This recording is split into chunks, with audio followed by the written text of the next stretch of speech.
Gusto mo ba ng mura at madaling gamitin na audio interface na magagamit mo para sa live stream o recording? Kung oo ang sagot mo, dyan ka lang, panoorin mo ito. Pero Bago yan, kung bago ka sa channel ko, please do like, share, and subscribe, and hit the notification bell para ma-update ka sa bago kong video na i-upload. What's up guys? Kuy Zeus TV here. Ngayon mag-unbox tayo at review na rin kay V8 sound card. Ito siya, yan. Na-order ko siya sa Lazada. Yan, dumating na siya. So, ano nga ba itong si V8 sound card? Bakit siya sikat ngayon? Si V8 sound card ay isang multifunctional audio interface na may 12 kinds of sounds and effects na pwede natin magamit sa live streaming or sa recording, pwede rin. Ang maganda pa kay V8 sound card, madami pa siyang ibang option or connection na pwede sa kanya. Tulad halimbawa ng pag-connect sa power amplifier or sa audio mixer para mas maximize natin yung feature ni V8 sound card. Hindi lang yung basta basic or simple setup na makonek ka lang ng para sa papunta sa cellphone, tapos para i-record lang yung kung ano yung sinasabi mo, kung ikaw nagpa-podcast ka, ganun lang. So may iba pa siyang connection na para mas ma-enjoy natin ang paggamit kay V8 sound card. Pero bago yan, kung bago ka sa channel ko, please do like, share, subscribe, and hit the notification bell para ma-update ka sa bago kong video na i-upload. So, intro muna tayo.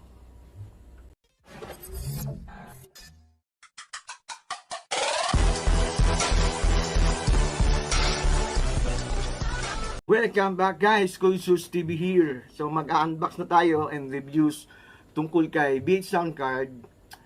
By the way guys, nabili ko si V8 sound card sa online shop na Lazada sa halagang 388. O diba, napaka-affordable, napakamura. Kaya magandang gamitin para sa ating pagre-record or para sa ating simple recording sa bahay, sa live streaming, pwede din. So, wag na natin patagalin, buksan na natin si V8 sound card. Tara! So guys, ngayon, unbox na natin si V8 sound card. Yan. Bali, ang kasama ni V8 sound card sa kanyang box, meron siyang kasama na isang piraso na USB, normal na USB. Yan.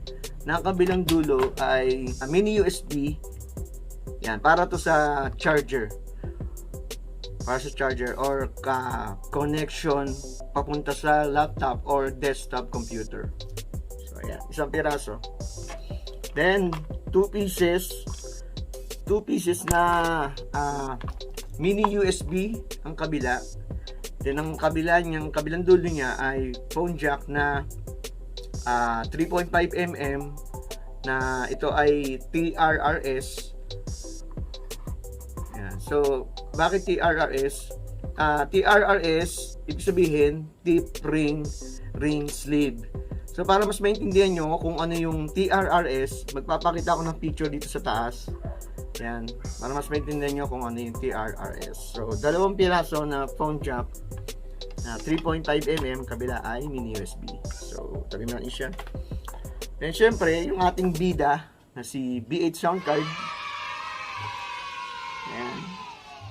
Makinis. Ang housing niya guys ay metal. Medyo mabigat naman siya. Then ang kanyang mga knobs ay plastic.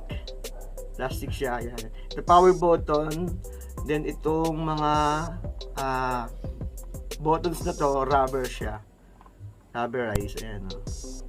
Yung power ganun din. By the way, si V8 sound card ay may feature din na siya na Bluetooth. So, pwede siyang wireless connection.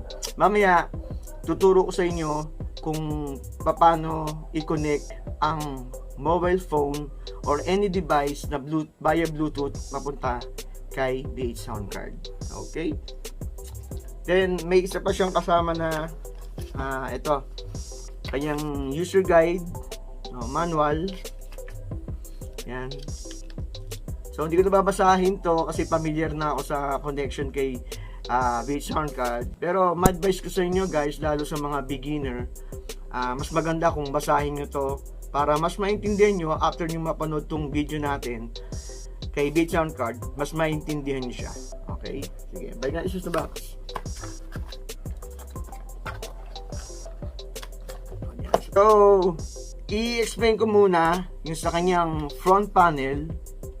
Yan. Meron siyang mga buttons dito. Yan yung kanyang mga sounds and effects. Yung mga buttons na yan. Yan, itong mga knobs na to, yung control niya. Yung mga control knobs na yan. Bawa ito ang kanyang control knob para sa mic volume. Yan. Then itong, mamaya, pag kinonect na natin yung cellphone dito, makokontrol natin dito, malalaman natin kung yung gumagana siya. Then itong naman para sa control niya para sa echo o reverb. Yan. Then ito yung kanyang power. And ito ang kanyang EQ, treble, tsaka bass. Diyan tayo titimpla ng boses natin. Depende yan sa boses natin, sa pagtitimpla niyan. Sa akin, tinotodo kong bass, then treble. Pagka nagtitest mic na ako, tsaka na lang ako magbabawas kung kailangan. So, yan. Then, sunod, itong knob na to, para sa record. Kung magre-record tayo, kailangan nakapihit siya ng, sa akin, pwedeng sa 3 o'clock or itotodo. Para sure na papasok siya sa mobile phone na gagamit natin for recording. Yon. Then next, ito ang control knob niya para sa backing track or accompaniment. Then next, monitor. Ito yung control para sa ma-monitor natin yung volume ng microphone then sa ating headphone. So yan ang front panel. Madali siyang intindihin. Yan ang kanyang front panel. So, doon naman tayo sa back panel. So, sa back panel, meron dyan mga inputs at outputs. Yan. Dito, simula tayo dito sa charging. Dyan natin i-connect yung kable na pinakita natin kanina. Ito. Yan. Mini USB siya. Yan.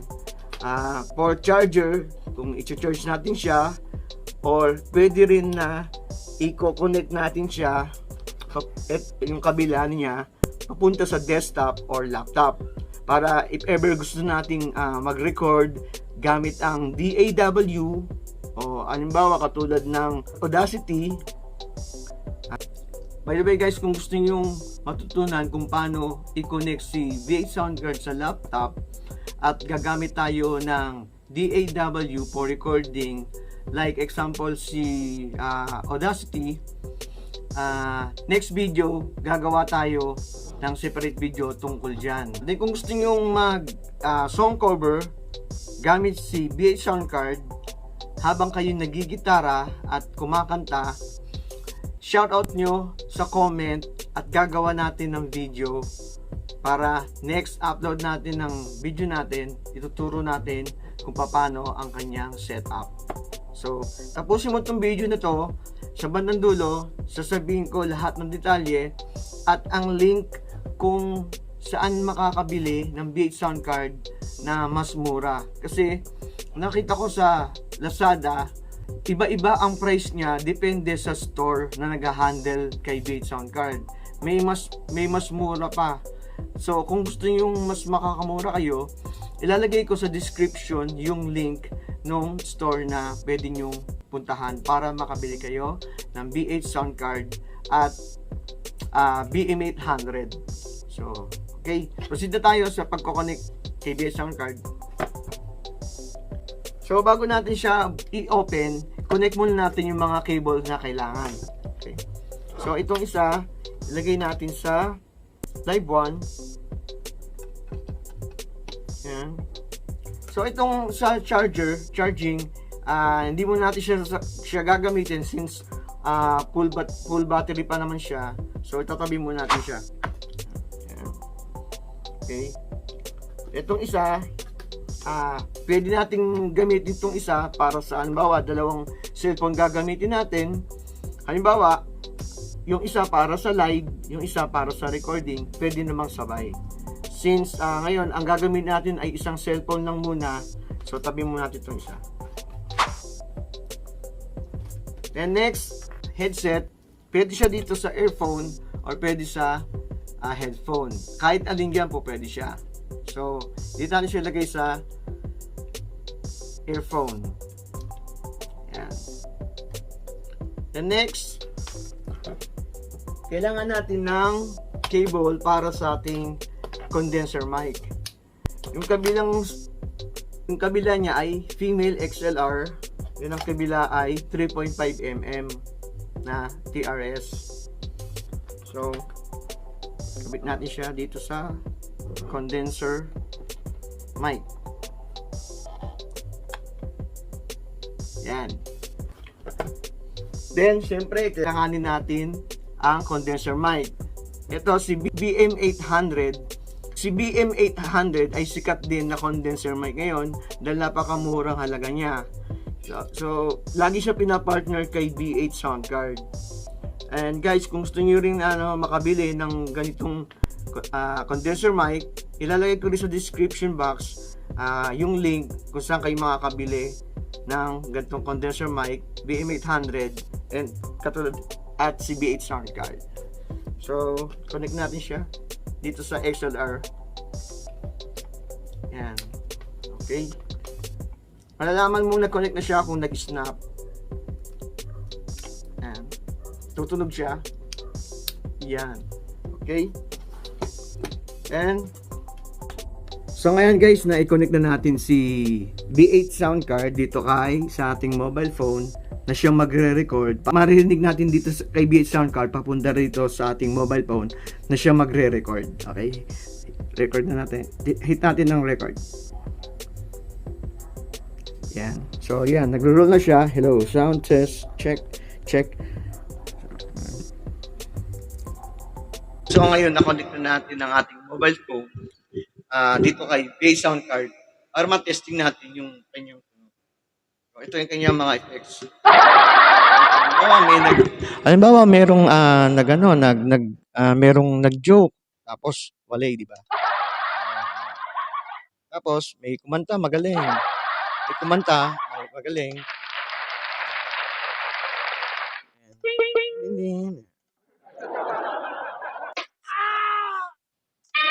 Meron din. Cheese. Yell.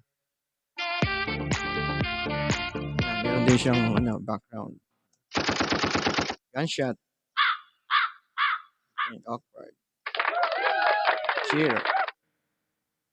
Meron din si hello, sound check. Ayan, parang kung magsasalita ka lang or podcast ka, ito mas magandang gamitin to. Okay. Elimination. At meron din siyang voice changer na madalas ginagamit sa live streaming. Itong voice changer. Sige, try natin. Hello, ayan, malaking boses. Parang si Hagon. Sugod! Diba? Yan try ng iba. Hello. Ito naman, may boses babae. Ayan. Hello, hello. Tapos, ayan, ito naman yung madalas din gamitin na minions na boses.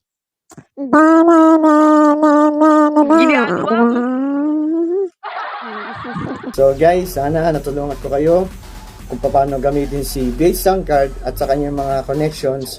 Actually, basic setup pa nga lang to eh. May iba pa siyang connection kay B8 sound card na pwedeng gawin. Halimbawa, gusto mong mag-song cover na nagigitara ka habang kumakanta gamit si B8 sound card, pwede yun. Shoutout mo sa comment, gagawa natin ng another video para sa next video natin, tuturo ko sa inyo ang tamang connection. So, maraming salamat sa panonood.